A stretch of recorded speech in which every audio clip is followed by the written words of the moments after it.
নমস্কার, আমি চন্দ্রা। আমার এই চ্যানেলটির নাম গল্প পাঠে মো। আজকে পাঠ করছি শ্রী আশুতোষ মুখোপাধ্যায়ের কাল তুমি আলেয়া। গল্প পাঠ যদি আপনাদের ভালো লেগে থাকে তাহলে চ্যানেলটিকে অবশ্যই লাইক, শেয়ার ও সাবস্ক্রাইব করে পাশে থাকবেন এবং আপনাদের মূল্যবান মতামত কমেন্টের মাধ্যমে জানাবেন। শুরু করছি। এই দিনও ধীরাপদ ছাড়া পেয়েছে অনেক রাতে। কথায় কথায় এত রাত হয়েছে সেও খেয়াল করেনি। সন্ধ্যার ওই জলযোগের পর রাতের আহারের তাগিদও ছিল না। তবু না খাইয়ে ছাড়েননি চারুদি। বলেছেন, এত রাতে কে আর তোমার জন্য খাবার সাজিয়ে বসে আছে? ছদ্ম সংশয়ও প্রকাশ করেছেন, নাকি আছে কেউ। ফেরার সময় অন্যান্য বারের মতোই তাকে গাড়ি ছেড়ে দিয়েছে। চারুদি অনেক গল্প করেছেন আজ। এই দিনের গল্প বেশ নিবিষ্ট আগ্রহে শুনেছে ধীরাপদ। যাদের সঙ্গে ওর নতুন যোগাযোগ, কথা বেশিরভাগ তাদের নিয়েই। বলার উদ্দেশ্য নিয়ে বলা নয় চারুদির, এক একটা হালকা সূচনা থেকে গভীরতর বিস্তার। ওই ছোড়াই তো হুট করে এনে বসিয়েছিল মেয়েটাকে। কারো কথা তো শোনে না কোনো দিন, কারো কাছে জিজ্ঞাসাও করে না কিছু, নিজে যা ভালো বুঝবে তাই করবে। ছোড়া বলতে অমিতাভ ঘোষ, আর মেয়েটা লাবণ্য সরকার। শুধু নিয়ে এসেছে, এনে ভেবেছে ভারী দামি একটা আবিষ্কারই করে ফেলেছে। আমি একদিন ঠাট্টা করে বলেছিলাম, সব ঝিনুকে মুক্ত নেই জানিস তো। শুনে সে কি রাগ ছেলের! যা নয় তাই বলে বসলো আমায়। সবাই নাকি তা বলে আমার মতোও নয়। খুব হেসেছিলেন চারুদি। সেই হাসি আবারও প্রাঞ্জল মনে হয়নি ধীরাপদর। খুব ভালোও লাগেনি। হাসি থামতে বলেছেন, আসলে ওই বয়স আর ওই সাদা নরম মন, চটক দেখে মাথা ঘুরে গেছিল, বুঝলে না। চারুদির কথা সত্য হলে এই প্রতিষ্ঠানের সঙ্গে লাবণ্য সরকারের যোগাযোগ বেশ রোমান্টিকই বটে। যোগসূত্র সপ্তাহের খবর, পরীক্ষার খাতার সাইজের ছোট 8 পাতার কাগজ একটা, সপ্তাহে সপ্তাহে বেরোয়। ফেলে দিলে ঠোঙা বানানোর কাজেও লাগে না, এমনি চেহারাপত্র তার। কিন্তু নিয়মিত পড়ুক না পড়ুক, সেই কাগজের নাম জানে আধা শিক্ষিত জনেরাও। চারুদের মুখে নাম শোনার আগে ধীরাপদও জানত, এখনও জানে। সপ্তাহের খবরে খবরের মতো খবর থাকে এক একটা, চমকপ্রদ চটকদার খবর সব। কাগজখানা অনেক সময়ই ওপরের মহলের ভীতি, অস্বস্তি বা চক্ষুলজ্জার কারণ, আর সবসময়ই নিচের মহলের রোমাঞ্চ আর বিস্ময়ের খোরাক। সাধারণ লোক প্রয়োজনীয় একটা ঝাঁটার মতো মনে করে কাগজটাকে। রাজনীতি, রাষ্ট্রনীতি, সমাজনীতি, অর্থনীতি আর হোমড়া চোমড়া অনেক ব্যক্তিনীতির অনেক অজ্ঞাত জঞ্জাল ঝেঁটিয়ে এনে ফলাও করে স্তূপীকৃত করা হয় ওখানে। সপ্তাহের খবরের ভিত্তিতে প্রাদেশিক এমনকি কেন্দ্রীয় আইনসভারও প্রতিপক্ষ দলের হুল ফোটানো জেরার সরকারি পক্ষ অনেক সময় নাজেহাল। এই ধরনের খবর যদিও উপেক্ষার গহ্বরে বিলীন হয় বেশিরভাগ ক্ষেত্রে, তবু এর সাময়িক প্রভাব বড় কম নয়। শিকার যারা, তারা অন্তত এই সাময়িক আলোড়নটুকুতে বেশ পর্যুদস্তু বোধ করেন। অন্ধকারের জীব হঠাৎ আলোর ঘা খেলে যেমন গোলমেলে বিড়ম্বনার মধ্যে পড়ে যায়, অনেকটা তেমনি। বহুরূপীর ভোল বদলানোর মতো এ পর্যন্ত অনেকবারই নাম বদলাতে হয়েছে কাগজখানার। শুধু নাম বদলেছে, ভোল বদলায়নি। অনেকবার কোর্ট কাছারি করতে হয়েছে, ছোটোখাটো খেসারত দিতে হয়েছে একাধিকবার। গুরুদণ্ড বা গুরু খেসারতেরও সম্মুখীন হতে হয়েছে। কিন্তু নামে কি আসে যায়? গোলাপ ফুল নাম চাপা পড়ে কখনো? ভিন্ন নামে আর ভিন্ন নামের সম্পাদনায় রাতারাতি সেই গোলাপই ফুটেছে আবার। অজ্ঞজনের কৌতূহল, এই বাজারে এই কাগজ চালানোর খরচ পোষায় কোথা থেকে? 6 নয়া পয়সা ছাপার খরচও তো ওঠার কথা নয়। বিজ্ঞজনের অভিমত, খরচের ঘানি ভয় যাদের, তারাই টানে। 8 পাতার কাগজে একবার 4 পাতা বিজ্ঞাপন চোখে পড়ে না? আর দায়ে ঠেকলে সবসময়ে যে চোখে পড়ার বিজ্ঞাপনই দেবে সকলে, তারই বা কী মানে? বছর কতক হলো সপ্তাহের খবর নাম ভূষণে চলছে কাগজখানা। যে নামে বা যে নামের সম্পাদনাই চলুক, এর আসল মালিক আর সম্পাদকের নামটিও বলতে গেলে সর্বসাধারণের পরিচিত। তিনি বিভূতি সরকার, কীর্তিমান পুরুষ। এই বিভূতি সরকার লাবণ্য সরকারের দাদা, অনেক বড় দাদা, বছর ৪৫ বয়স। এখান থেকে লাবণ্য প্রসঙ্গ শুরু চারুদির। গেল বন্যায় বিনি পয়সায় কোম্পানির বাক্স বাক্স ওষুধ পাঠানো হয়েছিল অসুস্থ বন্যার্তদের জন্যে। অনেক জায়গায় মহামারী লেগেছিল, ওষুধ সাহায্য করে প্রতিষ্ঠানের নাম কিনেছিল বেশ। কাগজে কাগজে সাহায্যের খবর বেরিয়েছিল, প্রশংসা বেরিয়েছিল, কিন্তু সপ্তাহের খবরের এক ফলাও খবরে সব প্রশংসা কালি। দুর্গত অঞ্চলের ডাক্তারদের বিবেচনায় সাহায্যপ্রাপ্ত ওষুধের নাকি মান খারাপ বলে প্রকাশ। যে ওষুধে অবধারিত কাজ হওয়ার কথা সেই ওষুধেও আশাপ্রদ ফল দেখা যাচ্ছে না। সপ্তাহের খবরে বড় বড় হরফে ছাপা হয়েছে উড়ো খই গোবিন্দায় নমঃ। তার নিচে আসল সংবাদ আর সম্পাদকীয় সংশয়, টিকা টিপ্পনী, মন্তব্য। অমিতাভ ঘোষ তার দিন কতক আগে বিলেত থেকে ট্রেনিং নিয়ে চিফ কেমিস্ট হয়ে বসেছে। সবকটা কাগজের সঙ্গে প্রচারের যোগাযোগ তখন সেই রাখত, বিজ্ঞাপনও সেই পাঠাতো। দুর্গতদের সাহায্যের জন্য কোন লটের কী ওষুধ পাঠানো হয়েছে ভালো করে জানেও না। এদিকে ফ্যাক্টরি তছনছ, ওলট পালট করলো, অসহিষ্ণু সন্দেহে কত চলনসই ওষুধও নষ্ট করলো ঠিক নেই। অন্যদিকে কাগজের মুখ চাপা দেবার দায়ও তারই। বিভূতি সরকার সবিনয়ে দুঃখ প্রকাশ করলেন, কিন্তু পরের সপ্তাহে আবার আক্রমণ।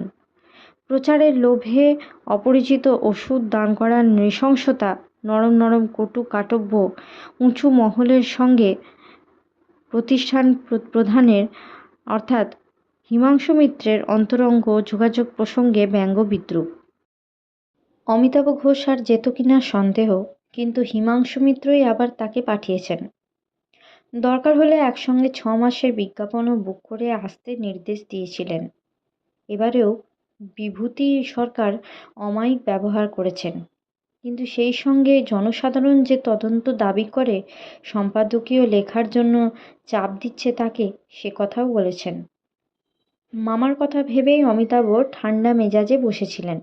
যাই হোক, বাঙালি প্রতিষ্ঠানের প্রতি এবারে সহযোগিতার আশা এবং আশ্বাস দিয়ে সাদামাটা একটা ব্যক্তিগত সমস্যার কথা জানিয়েছিলেন বিভূতি সরকার।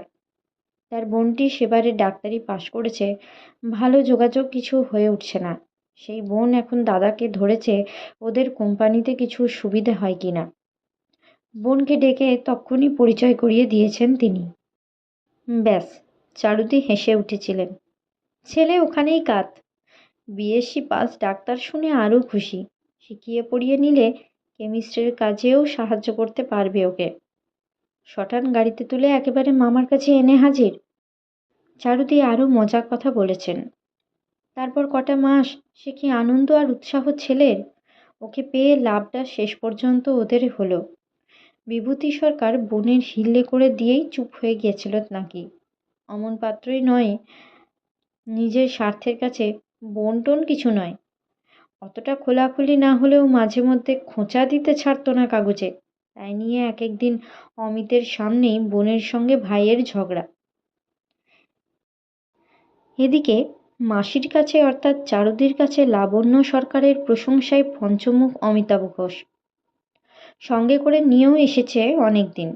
আইএসসি পাশ করেই লাবণ্যর নাকি ডাক্তারি পড়ার ইচ্ছা ছিল, পয়সার অভাবে পারেনি। সকাল বিকেল মেয়ে পড়িয়ে তো পড়া চালাতো। বিএসসি পাশ করার পর অবস্থাপন্ন ভগ্নিপতি ডাক্তারি পড়বার খরচ চালাতেই রাজি নয়। ভগ্নিপতির মস্ত মুদির দোকান, মোটা রোজগার মাসে। তার এত উদারতার পেছনে আসল লক্ষ্যটিও অমিতাভ ঘোষ বার করে নিতে পেরেছিল লাবণ্যর কাছ থেকে। ভগ্নিপতিটি বিপত্নিক, ৫-৬টি ছেলেপুলে। ভগ্নিপতির আশা বুঝেও লাবণ্য তার সাহায্য গ্রহণ না করে পারেনি। ঋণ পরিশোধের জন্যে তাকে যদি বিয়ে করতে হয় তাও করবে, তবু নিজের পায়ে দাঁড়াবে সে। ডাক্তার হবে, জীবনে প্রতিষ্ঠিত হবে। চারুদি ঠাট্টা করেছিলেন, খুব প্রতিষ্ঠা হোক, কিন্তু মেয়েটার এত সব ঘরোয়া খবরে তোর এত মাথা ব্যথা কেন? তাতেও রাগ। মেয়েরা নাকি মেয়েদের ভালো শুনতে পারে না। একটা মেয়ের অমন মনের জোর দেখে ছেলে তখন মুগ্ধ। সব মেয়ে অমন হলে এই দেশটাই নাকি অন্যরকম হতো। চারুদির হাসি। গল্পের মাঝে এইখানে ধীরাপদ ছন্দপতন ঘটিয়েছিল। জিজ্ঞাসা করেছিল, উনি ভগ্নিপতিকেই বিয়ে করবেন তাহলে? চারুদির হাসি ভরা দুই চোখ ওর মুখের উপরে আটকে ছিল খানিকক্ষণ। তারপর মন্তব্য করেছেন, তুমি একটা নিরেট। চারুদির মতে অমিতাভ ঠিকই বলেছিল। প্রতিষ্ঠা লাভের ব্যাপারে লাবণ্য সরকারের আর কোনো কিছুর সঙ্গেই আপোষ নেই। সেই লক্ষ্যে পৌঁছতে হলে কাকে ধরতে হবে, কাকে ছাড়তে হবে, কোন পথে চলতে হবে, কিভাবে চলতে হবে, সেটা ভালো করে বুঝে নিতে তার নাকি 6 মাসও লাগেনি। প্রতিষ্ঠার সিঁড়ি ধরে এখনও তাই চড়চড়িয়ে উঠেই চলেছে। ফাঁকা রাস্তায় ঘুম চোখে ড্রাইভার খুশি মতো স্পিড চড়িয়েছে। ধীরাপদর খেয়াল নেই। ভাবছে, চারুদির অমন নিটোল হাসি, কৌতুক, উদ্দীপনার ফাঁকে ফাঁকে ও তখন কোন ফাটল খুঁজছিল। প্রতিষ্ঠার সিঁড়ির খোঁজে কাকে ছেড়ে কাকে ধরতে হবে লাবণ্য সরকার 6 মাস যেতে না যেতে বুঝে নিয়েছে। সেটাই খবর, না খবর আর কিছু? তার ছাড়াটা খবর, না অন্য কাউকে ধরাটা? এভাবে ঠেলে ঠুলে চারু দিয়ে ওকে এর মধ্যে ঢোকাতে চান কেন? ব্যবসায়ের নারী নক্ষত্রের খবরই বা রাখেন কেন? ধীরাপদ ভাবছে। কথা উঠলেই চারুদিন নিজের বয়সের কথা বলেন কেন? বাড়ি আছে, গাড়ি আছে, নিশ্চিন্ত দিন যাপনের টাকাও বোধহয় আছে। তবু ঘন্টায় ঘন্টায় চোখে মুখে জল দিতে হয় কেন চারুদির? চারুদি ওকে পাহারায় বসাবেন? নড়ে চড়ে ধীরাপদ সোজা হয়ে বসল। লাবণ্য সরকার সিঁড়ি ধরে উঠছে, না কারো সিঁড়ি দখল করেছে? স্বভাব অনুযায়ী এবারে এই প্রগলভ বিশ্লেষণে গা ভাসানোর কথা ধীরাপদর, কিন্তু কোনো কৌতুক প্রহসন দেখে আসার পর শিথিল অবকাশে অলক্ষ্যের গভীরতর আবেদনটুকু যেমন ভেতর থেকে ঠেলে সামনে এসে দাঁড়ায়, তেমনি সকলকে ঠেলে ঠুলে ওর মনের মুখোমুখি যে এসে দাঁড়ালো সে অমিতাভ ঘোষ। পরিহাস তরল অনর্গল কথাবার্তার মধ্যে নিজের অগোচরে চারুদি এই একজনকে কেমন করে ভারী কাছে পৌঁছে দিয়েছেন। আমার কোনো কথা শোনে নাকি? আমাকে মানুষ বলেই গণ্য করে না ছেলে, যা মুখে আসে তাই বলে। অমিতাভ প্রসঙ্গে নিরুপায় অভিযোগ চারুদির, কিন্তু চারুদির মুখে খেদ দেখেনি ধীরাপদ, তৃপ্তি দেখেছে। মা যেমন দুরন্ত অবুঝ ছেলে নিয়ে নাচার, তেমনি নিভৃত প্রশ্রয়ের তুষ্টি। ধীরাপদর ভালো লেগেছে, মিষ্টি লেগেছিল। ভয়ানক রাগ সকলের উপর। এরই মধ্যে কি করে বুঝলে তুমি? চারুদির আলাপের বিস্তারও আর লঘু শোনায়নি। ওই রকমই মেজাজ হয়েছে আজকাল। রাগ সব থেকে ওর মামার উপরেই বেশি, অথচ 2 বছর বয়স থেকে তার কাছেই মানুষ। কি ভালোই না বাসত মামাকে, এখনো বাসে, অথচ ধারণা মামা ভিতরে ভিতরেও ওকে আর চায় না। সত্যি নাকি? ধীরাপদ সাগ্রহে বিবৃতিটুকু জিয়ে রাখতে চেষ্টা করেছিল। একেবারেই সত্যি নয় শুনেছে। এমএসসি অমন ভালো পাশ করতে হিমাংশু মিত্রই আগ্রহ করে তাকে বিলেত থেকে ট্রেনিং দিয়ে নিয়ে এসেছেন। ফিরে আসার সঙ্গে সঙ্গে ফ্যাক্টরিতে অত বড় কাজে বসিয়ে দিয়েছেন, আর গোটা ব্যবসায়ের 2 আনার অংশ তার নামে লেখাপড়া করে দিয়েছেন। শেষের খবরটা অবাক হবার মতোই। এতখানি ভাগ্নে বাৎসল্য দুর্লভ। তাহলে এমন হয় কেমন করে? খুব অল্প বয়সে মা বাপ হারানো স্নেহবঞ্চিত ছেলেমেয়ের অনেক রকমের জটিল অনুভূতি বিপর্যয় দেখা দেয় নাকি? চিকিৎসকরা যাকে বলেন ইমোশনাল ক্রাইসিস। চারুদির কথা থেকে সেই গোছরই কিছু মনে হলো। মামাতো ভাইটি 4-5 বছরের ছোট। সে আসার পর থেকে নিজের সঙ্গে তার অনেক তফাৎ দেখেছে ছেলেটা। যে তফাৎ দেখলে এক শিশুর প্রতি আরেক শিশুর মনে শুধু বিদ্বেষই পুষ্ট হতে থাকে, সেই তফাৎ। তফাৎটা দেখিয়েছেন অমিতের মামি, শীতাংশুর মা। বাইরে থেকে সেই তফাতেই সে অভ্যস্ত হয়েছিল, বড় হয়েছিল, কিন্তু ভেতরে ভেতরে তার প্রতিক্রিয়া ছিলই। চারুদির সেই রকমই বিশ্বাস, নইলে একজন আরেকজনকে এখনো বরদাস্ত করতে পারবে না কেন? সেই 10-11 বছর বয়সে ছেলেটা প্রথম আসে চারুদির কাছে। তারপর থেকে একবার আসতে পেলে আর সহজে যেতে চাইতো না, টেনে হিঁচড়ে নিয়ে যেতে হতো। হিমাংশু মিত্র নিজের ছেলেকে কোনোদিনও নিয়ে এসেছেন কিনা চারুদি উল্লেখ করেননি। চারুদির কথা শুনতে শুনতে মনে মনে ধীরাপদ ছোট একটা হিসাবে মগ্ন হয়েছিল। অমিতাভ ঘোষের বয়স এখন বড়জোর 33, আর চারুদির 44, 11 বছরের ছোট। ছেলেটার 10-11-র সময় চারুদির 21-22। অমিত ঘোষের মাসি প্রাপ্তিটা তাহলে চারুদির শ্বশুর বাড়িতে, তার স্বামী বেঁচে থাকতে। অমিত ঘোষ মা না পাক জ্ঞানাবধি মামাকে পেয়ে বাবা পেয়েছিল। সেই পাওয়ায় অনেক কাল পর্যন্ত কোনো সংশয় ছিল না। যখন এমএসসি পড়ে তখনও না, কিন্তু সেই সংশয় দেখা দিতেই নাকি যত সংকট। অবশ্য চারুদির মত সবই ছেলের মন গড়া। সেই সময়ে মামি চোখ বুজেছেন। হিমাংশু মিত্র তখন প্রকাশ্যেই মা হারা ছেলের দিকে বেশি ঝুঁকেছিলেন। অস্বাভাবিক নয়, ছেলে তখন স্কুলের গণ্ডি পেরোয়নি। মামাতো ভাইয়ের প্রতি এমএসসি পড়া ভাগ্নের প্রচ্ছন্ন বিদ্বেষের আভাস পেয়ে অনেক সময় ভাগ্নেকে রুক্ষ শাসনও করেছেন তিনি। সেই থেকে ছেলে একেবারে অন্যরকম। আর কি যে এক অসুখ বাঁধিয়ে বসলো তারপর, ভাবতেও গায়ে কাঁটা দেয়। চারুদি সত্যি শিউরে উঠেছিলেন। সেই ধকলই আজ পর্যন্ত গেল না ওর। ওই অসুখেই মাথাটা গেছে। নিজের অগোচর সেই রোগ সংকটের দৃশ্যটা ধীরাপদ কল্পনা করেছিল। মনের উপাদান দিয়ে ভাবতে গেলে মর্মান্তিকই বটে। রোগ যন্ত্রণার থেকেও মানসিক যাতনার ছটফটানি বেশি ছেলেটার। অসুখে হাসপাতালে এনে ফেলা হয়েছে, সেটাই এক মর্মচ্ছেদী বিস্ময়। হাসপাতাল নয়, অনেক ব্যয় সাপেক্ষ নামকরা নার্সিংহোম, আরামের পরিপূর্ণ ব্যবস্থা, বড় বড় ডাক্তারের আনাগোনা। কিন্তু 20-22 বছরের ছেলেটার চোখেও সেটাও হাসপাতাল। আগে কখনো কোনো হাসপাতালের অভ্যন্তরে পা দেয়নি। যে ব্যবস্থা রোগী মাত্রেরই প্রায় ঈর্ষার বস্তু ওর চোখে, তাই তখন নির্বান্ধব নিরাশ্রয় রোগশয্যা মাত্র।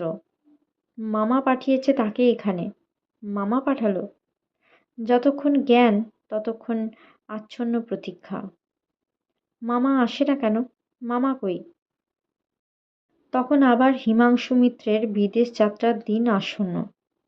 অনেক আগে থেকেই সকল ব্যবস্থা সারা।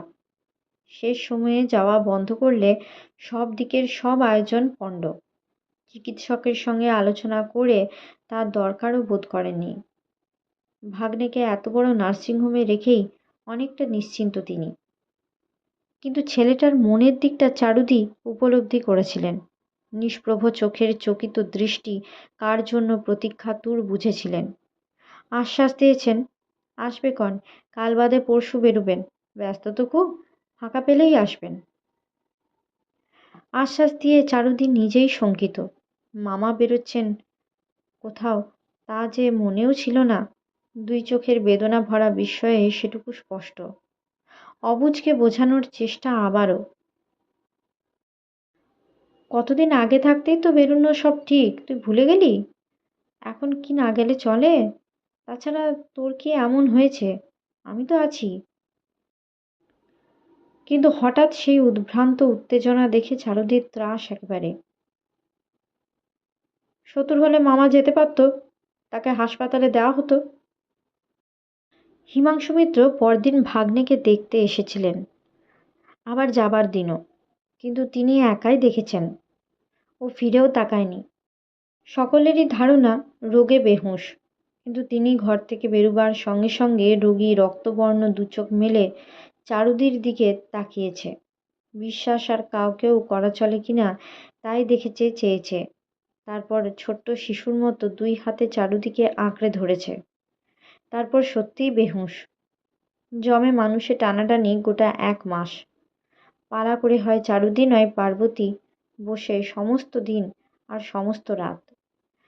চোখ মেলে দুজনের একজনকে না দেখলে বিষম বিপদ। জ্বর আর জ্বর, ক্ষয়ফোঁটা জ্বর, তাই থেকে মেনিনজাইটিস না কি বলেছে ডাক্তাররা। তারা হিমশিম। চারুদি দুর্ভাবনায় অস্থির, পার্বতী পাথর। শেষে জ্বর নামল, মাথার সেই মারাত্মক ব্যামোও ছাড়ল। অথচ ছেলেটা আর সেই ছেলেই নয় যেন। সব সময় অসহিষ্ণু সন্দেহ একটা, অবাঞ্ছিত কিনা কুড়ে কুড়ে শুধু সেই ভাবনা আর সেই সন্দেহ। ভালো হবার পর 3 মাস চারুদির কাছেই ছিল। ফিরে এসে হিমাংশু মিত্র চেষ্টা করেও ওকে নিতে পারেননি। দিনরাতের বেশিরভাগ তখনও হয় চারুদিকে নয়তো পার্বতীকে কাছে বসে থাকতে হতো। এক ডাকে সামনে এসে না দাঁড়ালে তার জের সামলাতে 3 ঘন্টা।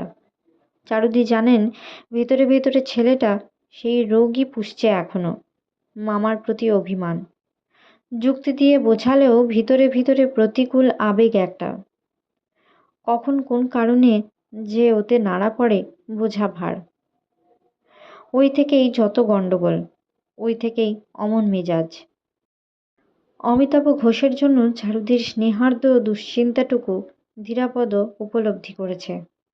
ওকে বলেছে ভালো করে আলাপ সালাপ করতে, ভালো করে মিশতে, অন্তরঙ্গ হবার রাস্তাও বাতলে দিয়েছেন। একবার যদি ওর ধারণা হয় তুমি ভালোবাসো ওকে, তুমি আপনজন, দেখবে তোমার জন্য ও না করতে পারে এমন কাজ নেই। ব্যবহারে টের পাবে না, বরং উল্টো দেখবে, কিন্তু ভেতরে ভেতরে ও তোমার কেনা হয়ে যাবে। ধীরাপদর মনে হলো চারুদি সেই কেনাই কিনেছেন। আপনজন হয়ে উঠতে খুব বেগ পেতে হবে না। সেটা লোকটির আজ বিকেলের আচরণ থেকে আশা করা যেতে পারে, যেটুকু চারুদির কল্যাণেই। যেটুকু হবার তাও চারুদির কল্যাণেই হবে। নৈশ নিরিবিলিতে আর একটা দৃশ্য মনে পড়েছে ধীরাপদর। চারুদির ড্রয়িং রুমে সেদিন পার্বতীর উদ্দেশ্যে অমিত ঘোষের সেই 5 দফা হাঁক ডাক। শেষে চোখের নাগালে রমণীটির অবস্থানে রমণীয় নিবৃত্তি। চারুদির কাহিনী বিস্তার থেকে অমিত ঘোষের জীবনে পার্বতীর আবির্ভাবের একটুখানি হদিশ মিলেছে। অমিতাভ ঘোষকে চারুদি একাই কিনেছেন। গাড়িতে ঝাঁকানি লাগাতে ধীরাপদ ঝুঁকে বাইরের দিকে তাকালো। আর একটু এগোলেই সুলতান কুঠির এবড়ো খেবড়ো এলাকায় ঢুকে পড়বে। তাড়াতাড়ি গাড়ি থামিয়ে সেখানেই নেমে পড়ল। আগেরবারের অন্যমনস্কতায় গাড়ি নিয়ে ঢুকে পড়ার ফলটা সেদিন রমণী পণ্ডিতের চোখে মুখে উছলে উঠতে দেখেছে। সুলতান কুঠিতে অনেকক্ষণ ঘুম নেমেছে। পায়ে পায়ে শুকনো পাতার সামান্য শব্দও মড়মড় করে ওঠে। বাতাসে এরই মধ্যে ঝিঝির ডাক। আলো বলতে 2-1টা জোনাকির দপদপানি। পা দুটো অভ্যস্ত বলেই হোঁচট খেতে হয় না। ধীরাপদ নিজের ঘরের সামনে এসে দাঁড়ালো। বারান্দাটা অন্ধকার। কতদিন ভেবেছে ছোট টর্চ কিনবে একটা, কেনা হয়নি। পকেটে একটা দিয়াশলাই রাখলেও হয়, দিনের বেলায় তাও মনে থাকে না। চাবির খোঁজে পকেটে হাত ঢুকিয়ে লক্ষ্য করল দূরে রমণী পণ্ডিতের কোণা ঘর দুটোর একটা ঘরে আলো জ্বলছে তখনও। কারো ভবিষ্যতের ছক তৈরি করছেন, নয়তো বিয়ের কোষ্ঠী মেলাচ্ছেন। কিন্তু রাত জেগে ঘরে আলো জ্বেলে কাজ করতে হয়। পণ্ডিতের এত কাজের চাপ কবে থেকে হলো? শুধু হাতটাই পকেটে বিচরণ করছে ধীরাপদর। চাবি উঠছে না। এ পকেটে না, এ পকেটেও নেই, বুক পকেটেও নেই। আচ্ছা ফ্যাসাদ, চাবি? বন্ধ দরজার আংটায় তালা তো দিব্যি ঝুলছে। দরজাটা ঠেলে দেখলো একবার, না, তালাও বন্ধ। চাবিটা আবার কোথায় ফেললো তাহলে? অসহায় মূর্তিতে ধীরাপদ দাঁড়িয়ে রইল চুপচাপ। তালাটা ভাঙবে? ভাঙবেই বা কি দিয়ে? এই রাতে আর এই অন্ধকারে তালা ভাঙতে গেলে লাঠি সোঁটা নিয়ে দৌড়ে আসবে সব। এ তল্লাটে চোরের উপদ্রবে ঘুমের মধ্যেও গৃহস্থ সচেতন। আবার তালা না ভাঙলে ঘরে ঢুকবেই বা কি করে? সারা রাত ঠায় দাঁড়িয়ে কাটাতে হয় তাহলে, নয়তো কদমতলার বেঞ্চি ভরসা। শীতের রাতে সে ভরসাও মারাত্মক। সচকিত হয়ে ধীরাপদ ফিরে তাকালো। পাশের ঘরের দরজা খোলার শব্দ। কুপি হাতে সোনা বৌদি সামনে এসে চাবিটা এগিয়ে দিল। ও চাবি যেন তার কাছেই থাকে। অবাক হলেও ঘাম দিয়ে জ্বর ছাড়ল। এটা আপনি পেলেন কি করে? তালার সঙ্গে লাগানো ছিল। ধীরাপদ অপ্রস্তুত। এতটাই অন্যমনস্ক ছিল নাকি? এরকম সংক্ষিপ্ত জবাব বা নীরবতা থেকে সোনা বৌদির মেজাজ কিছুটা আঁচ করা যায়। ঘরের তালা খুলে ফিরে তাকালো। সোনা বৌদির মুখে চোখে ঘুমের চিহ্ন নেই। জেগেই ছিল বোঝা যায়। হাসতে চেষ্টা করলেও ধীরাপদর মুখে অপরাধীর ভাব একটু। বাঁচা গেল, এমন মুশকিলেই পড়েছিলাম। সোনা বৌদি চুপচাপ চেয়ে আছে। আপনি ঘুমোননি এখনো? ঘরে ঢুকে আলোটা জ্বালবেন না এভাবে দাঁড়িয়ে থাকবো? ধীরাপদ শশব্যস্তে ঘরে ঢুকে গেল। কোণ থেকে হ্যারিকেনটা মাঝখানে নিয়ে এলো। বালিশের নিচ থেকে দিয়াশলাই। সোনা বৌদি দরজার বাইরে থেকেই কুপিটা একটু এগিয়ে বাড়িয়ে ধরেছে। ধীরাপদ বলতে পারত আলোর আর দরকার নেই, কিন্তু বলতে ইচ্ছে করল না। ভরসাও পেল না বোধহয়। চাবি ভুলের এই বিড়ম্বনাটাও খারাপ লাগছে না খুব। এমনকি হ্যারিকেনটাও ইচ্ছে করলে হয়তো আরেকটু তাড়াতাড়ি ধরাতে পারত। অগ্নি সংযোগ করে চিমনিটা ঠিক করে বসাতে বসাতে কিছু একটা বলার জন্যই জিজ্ঞাসা করল, গনুদার নাইট ডিউটি বুঝি? জবাব না পেয়ে ফিরে তাকালো তার দিকে। হলে সুবিধা হয়? নিরুত্তাপ পাল্টা প্রশ্ন সোনা বৌদির। নিজের হাতের ঠেলা লেগে হ্যারিকেনটা নড়ে উঠল। ফলে সোনা বৌদির মুখভাব বদলালো একটু। মনের মতো টিপ্পনি কেটে বা খোঁচা দিয়ে কাউকে জব্দ করতে পারলে এর থেকে অনেক রূঢ় নিষ্ক্রিয়তাও তরল হতে দেখা গেছে। ঘাড় ফিরিয়ে পিঠের কাছে দরজার আড়ালটা একবার দেখে নিয়ে সোনা বৌদি হাতের কুপি নিভিয়ে দিল। তারপর ঈষৎ বিদ্রূপের সুরে নিজে থেকেই বলল, মনের অবস্থা তো চাবির ভুল দেখেই বোঝা যাচ্ছে। চোখেরও হয়ে এসেছে নাকি? গণৎকারের ঘরের আলো দেখেননি? ধীরাপদ অবাক। গনুদা ওর ওখানে নাকি? খোলা দরজার গায়ে সোনা বৌদি ঠেস দিয়ে দাঁড়ালো। ভয় করছে? আমার আর ভয়টা কি? কিন্তু এত রাতে গনুদার ওখানে কি? সবই। নিষ্পৃহ জবাব। মাইনে বাড়লে কি হবে? প্রুফরিডার প্রুফরিডারই, এবারে সাব এডিটর হবে। বরাতের যেমন জোর শুনছি, কালে এডিটর হয়ে বসাও বিচিত্র নয়। ওখানে বরাতের জট ছাড়ানো হচ্ছে। বরাতে থাকলে কি না হয়। যাবার জন্যে দরজা ছেড়ে সোজা হয়ে দাঁড়ালো সোনা বৌদি। নিরীক্ষণ করে দেখলো একটু। আপনারও তো দেখি একই ব্যাপার। 7 মণ তেল পুড়ছে। রাধা নাচবেন না তো শেষ পর্যন্ত? দাদার গলা ধরে ওই গণৎকারের কাছেই না হয় যান একবার। সোনা বৌদি চলে যাবার পরেও ধীরাপদ অনেকক্ষণ বসে কাটল। শেষের এই ঠেসটুকু প্রাপ্য বটে, কিন্তু রাধা যে তার বেলায় সত্যি সত্যি নাচতে চলেছে সেটা আর বলা হলো না। বললে বেশ হতো। সমস্ত দিনটাই ভালো কাটলো আজ। সেই গোছের তৃপ্তি একটু। চারুদি ঠাট্টা করেছিলেন, এত রাতে কে আর ওর জন্য খাবার সাজিয়ে বসে আছে? অন্তত কম লাগছে না ধীরাপদর। কি এক বিপরীত ইশারায় ভাবনার লাগাম টেনে ধরতে চাইল। একটা চকিত অস্বস্তি মনের তলায় ঠেলে দিয়ে ধীরাপদ উঠে দরজা বন্ধ করে আলো নিভিয়ে বিছানায় এসে বসল। অনভিলষিত ইঙ্গিতটা অর্গলবদ্ধ হলো না তবু, অন্ধকারে ডুবল না।